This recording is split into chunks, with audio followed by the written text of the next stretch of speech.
Hello, everybody. My name is Abdullah Al Saka, and today I'm going to be presenting my research on criminal sentencing for male child sexual exploitation material offenders in California. What are the mitigating and aggravating factors? So, in general, sex crimes have been in decline for the past around, say, 15 to 20 years. However, there are one type of sex crimes that have defied the general trend and are actually increasing instead of decreasing. Those crimes are internet sex crimes. And for the purpose of this research, I am going to focus on the child sexual exploitation material crimes, or as they're commonly known as child pornography cases. So, based on the reviewed literature, I came up with two hypotheses. For the first one, offenders that distributed CSEM material are going to have the longest sentences, and offenders that were charged and convicted of possession are going to have the shortest sentences. Now, as for the factors, our second hypothesis is there are four main factors that are going to affect the sentence length. First, the victim's age, the nature of the images, criminal history of the offender, and the gender of the victim.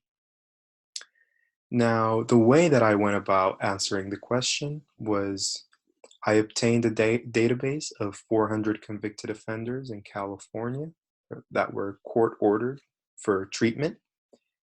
And then I randomly selected 30 offenders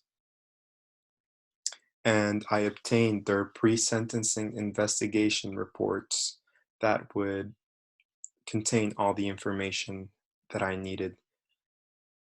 After obtaining the pre-sentencing reports, I coded all of the factors and the recommended sentences that were based on the investigation. Now, as for the results, um, our first hypothesis was confirmed, or my first hypothesis was confirmed. Distribution offenders got the lengthiest sentences, and possession offenders got the shortest sentences. And for the factors, only three of the hypothesized influencing factors were confirmed, which were the victim's age, the nature of the images, and the criminal history of the offender. The gender of the victim, however, did not have any effect on the length of the sentence. Now,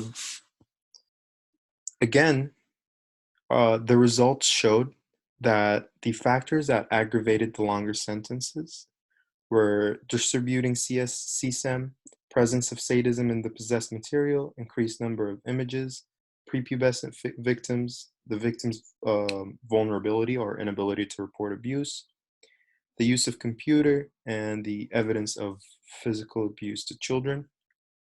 And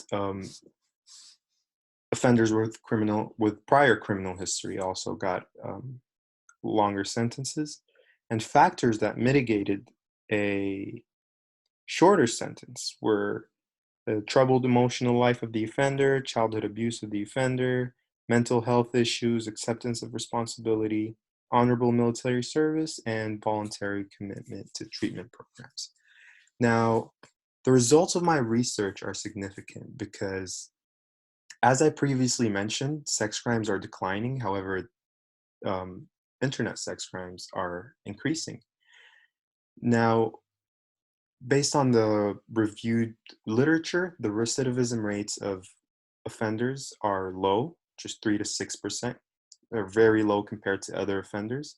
However, there is an increasing number of offenders. Now, from a criminology point of view, I see that there's a disconnect between the deterrence and the sentencing. So the sentencing seems to be fair, and those offenders are not going back to society and reoffending.